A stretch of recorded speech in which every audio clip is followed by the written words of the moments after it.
Hey guys, making it work. I'm Jimmy. If you haven't been here before, I appreciate you watching this video. This video is going to be a tool haul video. You're definitely not going to want to miss this. We got some cool stuff. Stay tuned. All kinds of critters trying to get ASCs up in here. Alright guys, I picked up some things. I got monkey tools, I got a new pair of vice grips, I got an infrared camera, I got some Snap-on stuff. I got tools from the Snap-on truck. Not Snap-on brand apparently, but we got some cool stuff. I'm going to go ahead and move you guys down a little bit so you get a better view. You don't want to see me as much as you want to see tools, right? Alright, one of the first tools, the Monkey Tools guy made me a deal on these, 29 bucks. These are cable cutters. They also have wire stripping capability, and they have a lock, so you can strip electrical wiring, you can cut battery cables, things like that, and you can even strip battery cables as long as the gauge is about correct for these. It says 16 in there, but I don't think that's for a 16 gauge cable. I think it's more like a 4 or a 6 gauge. But these cable cutters will cut anything as far as copper wire, 10 gauge, 2 gauge, maybe probably even 0 gauge. I'm going to try them out and see how they last. But he told me they're a lifetime warranty. I really thought these were pretty good as far as the handles go. They've got a pretty firm plastic. Even the black rubbery looking part is plastic. And they're pretty firm, which I like. It's going to cushion your hand. You're not on a metal handle. But it's not so soft that they're going to come apart and be blasted in 6 months to a year when they all look like hell and they've been beat up pretty good because the rubber starts to separate from the plastic, which I kind of like the fact that they're a little bit on the hard side. I much prefer it to something that's too soft. They got a lock so you don't cut yourself while they're in your toolbox. You're going to want to keep these things locked when they're floating around your toolbox. That way you're not going to grab it by the blade reaching into your tools or whatever the case may be. So 29 bucks, lifetime warranty off the Monkey Tools truck. He's putting his brand on someone else's product, I guess, but lifetime warranty. I'm going to try to find out who makes them for him, so if he stops coming in, I can probably get these warranted to whoever made them for him. That's a whole nother video. Well, what else we got? There's been a lot of hoopla about vice grips this week. The Project Farm video was pretty enlightening. So I went ahead and got myself a set of Malco Eagle Grip vice grips. These are the straight jaw 10-inch models. I have not opened them yet. We're going to open them together. Saved it for you guys. Looks like they are security taped. World's sharpest pocket knife. Boom. Now those are pretty, aren't they? Committed to quality, committed to America. It sounds good to me. Anytime I can buy American-made products, that's what I prefer. The only time I deter and go away from American-made products is if, you know, something's $150 from an American-made. Something's $150 from an American-made company, and I can buy something that's almost as good for 30 bucks. I might try the almost as good. But these are only $45, which it's a lot of money for vice grips, really. They don't even call these vice grips. They're locking pliers. Made in the USA. They are pretty, I'll tell you that. They got a beautiful finish. It's got the pinned head instead of being swedged underneath to hold the head in. It's got a hardened pin. Makes them super strong. Got an Allen key in the end for tightening them up on something. If you can't quite get the grip you want, you can snug them with an Allen and a ratchet, you know. Really nice. I mean, the finish on these is almost as good as some open-end wrenches that I have. It says DeWitt, Nebraska, Malco. And you can see there's definitely good quality in these. Super nice finish. The anodized adjuster knob is coated in some lubricating film, I guess. That's what it says in the instructions, that they come with a lubricating film on there. The lock works really nice. It's a lot smoother than my cheaper vice grips.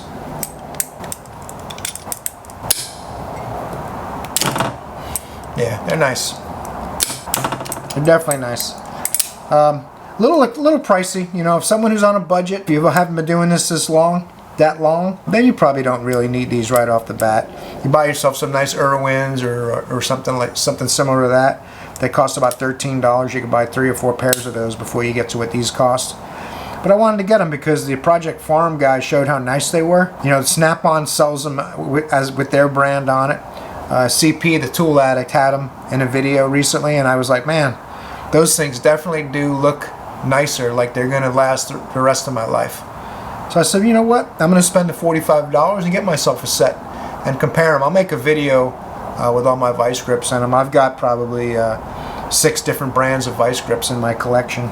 Locking pliers, excuse me. I don't really need the package, but I do like it. I'm gonna have to save that. Even though it's just a cardboard box, I kind of like the writing inside. Genuine, made in USA. It says, since 1950, Malco has been manufacturing better ways to get the job done. Eagle Grip is no exception. Dates back nearly 100 years. Take extreme pride and craftsmanship goes into every Eagle Grip tool we manufacture. If you are not satisfied at any time with your Eagle Grip product, return it to us. We will repair or replace it. Definitely, it's in a different language down here on the bottom because I guess they ship overseas. So, what else do we have this week? Well, let's go ahead and take a look at the tools that we got from the Snap-on dealer. Now, he told me that these were made by somebody for him. 1920 SAE Shocket Kit HD Flare Nut Line Wrench Set. And what these are is, you put this in an air hammer. This is going to go in an air hammer. And you're going to put your line wrench on whatever fitting you have. And then you're going to use an air hammer to loosen it. So if you see that, the way that's going to work. So you're going to go ahead and put this fitting in here, hook your air hammer to it, and when you've got a stubborn line that won't come loose on AC, brakes, whatever the case may be, the theory is it's going to turn this. As long as these don't open up and relieve the tension while you're air hammering it, this little cup is going to do the job. It's patented. It's got a patent number 7677143. So obviously this feels like a really hard steel, which it would have to be to work. If this steel's not up to the job, these are just going to spread and it's not going to turn anything. So we're going to go ahead and try these out and see how they work, and I'll keep you guys posted. This set was $170, and he's got the metric set coming in too. The metric ones are going to be $150. They're actually going to be less expensive. So 1920 SAE is the part number. Not too bad off the Snap-on truck. I mean, put it down in the description below for you guys. If you're interested in picking up something like this, the air hammer punch says 1910P on it. I wonder what these reliefs are for. Probably something to do with vibration or torsional stress or something like that. But it looked like an interesting set. I figure it's worth a try. It goes all the way down to 1/4 inch and up to 1 inch. And the metric one, I believe, is going to start, he said, about 8 millimeter and go up to 22, I believe he said it was. And it's going to be a little bit less money. I think there's a little bit less attachments in it. That's item number 3. And the last tool I got is an infrared temp gun from Klein. This gets a lot of good ratings online. Some people have mentioned them in some of the YouTube videos I've watched, saying that they actually prefer this tool. Some of them are HVAC guys, some of them are mechanics. So I said, you know what, I'm going to try it. They had a sale, a limited time deal on Amazon. It's normally $300. I got it for $249.95. And like the other products, I'll put a link down in the description below if you want to check it out for yourself. It will be an affiliate link that'll help the channel a little bit with a tiny bit of commissions. So it's usually pocket change, 50 cents, 75 cents, whatever. But it adds up and it helps the channel. And I'll be able to pick up more tools to show you guys. I've got a pretty diverse interest in tools. And I've already accumulated quite a few. If anyone's seen my tool videos, my toolbox videos, you know that I've got quite a few tools. But it doesn't matter how long you've been doing this, there's always tools you'll need, and there's definitely always tools you'll want. The needs probably aren't nearly as high as the wants, because most mechanics, if you're like me especially, you like tools. You know, you want to get something cool, something that might make your job easier, or something that just looks interesting, you know, something. It's mostly about making your job easier and being able to do things that you might not even be able to do at all without certain tools. So let's go ahead and open this up, see what it looks like. Enough babbling. Don't need the packaging. This is a part number T1250 is the part number on it. I think it's on this side. I'll put it down in the description like I said. But rechargeable thermal imager. The specifications are -4 degrees Fahrenheit to 752 degrees Fahrenheit. Or -20 degrees Celsius to 400 degrees Celsius. This is going to be one of those things that's hard to open. My knife's not very sharp. I got to sharpen it again. This thing gets used a lot. So really, to keep it sharp, I got to sharpen it about every 4 days, 3 days. I don't have time to do that. So see if I can open this up without scratching my carton. or should I say my my studio display. It's a studio now. It used to be a cart. Look at this. That knife's pretty sharp still. Not too bad. Boom. Comes with a storage case, carrying case. That packaging is gone.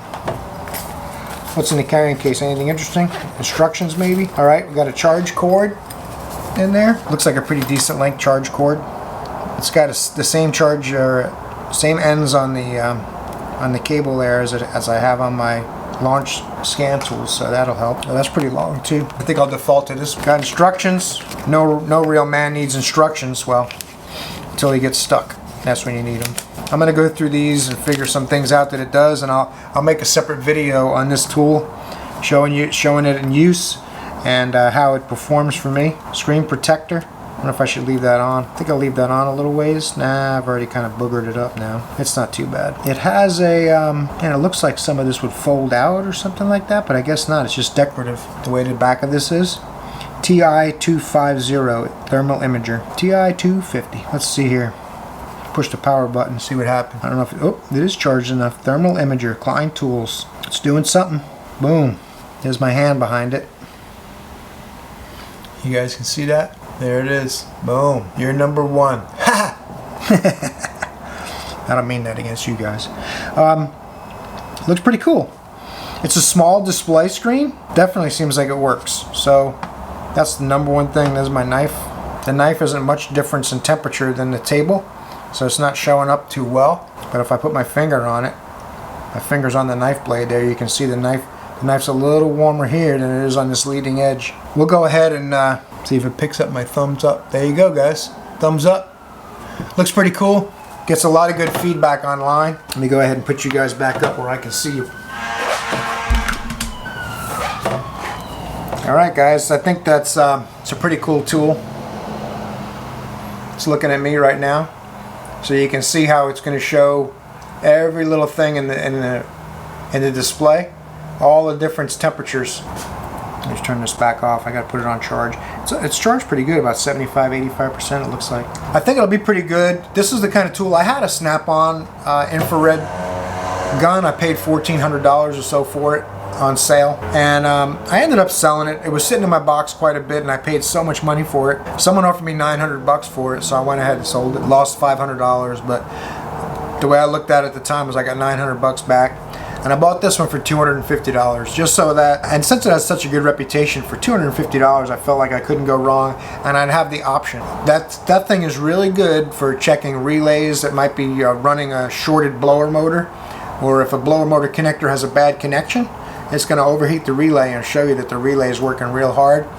Obviously the relay is going to be on a fuse protected circuit, so it's only going to get so hot, but it will show you.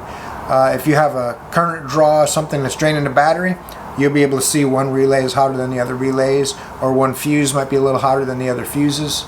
It'll show you a variation in temperature, which really helps, because if it's 90 degrees out that day and you have one fuse that's 110 degrees and all the other fuses are 90 degrees, then you know that one fuse is probably where your problem is going to be. It can show you stuff like belt pulleys. If there's a bearing going bad in a belt pulley, it's going to be hotter than the rest of the pulleys. You know, they're all attached to the engine, they're all spinning. You know, with the engine running or off, doesn't matter. They're all going to be about the same temperature at all times, because they're all doing the same job in the same area. So one pulley hotter than the others, there's going to be a problem. That's probably a noise you're hearing, or it sounds like a squeaky belt, could be a grinding bearing. So that thermal imager will help you. Misfiring cylinders, you'll be able to look at exhaust manifolds and see which cylinder is cooler or hotter. Exhaust pipes, catalytic converters, inlet and outlet temperature. Of course, it's limited to 750 degrees, which that's not hot for a catalytic converter at all. But it's still, you know, it'll still show you a difference from, like, if a car has two catalytic converters, you'll be able to see if one's hotter than the other at the pipes coming out of the converter and things like that. So the short way to put that is it's an asset in your toolbox. So hope you guys liked the tool haul this week. I appreciate you tuning in to Making It Work. Hope you got something out of the video and enjoyed some of these tools I picked out for this week. Should be good to go. Now I'm going to start filming part 3 of the tools a mechanic needs to start their career. You guys are awesome. I hope you're having a good weekend. Thanks for watching Making It Work. See you in the next video.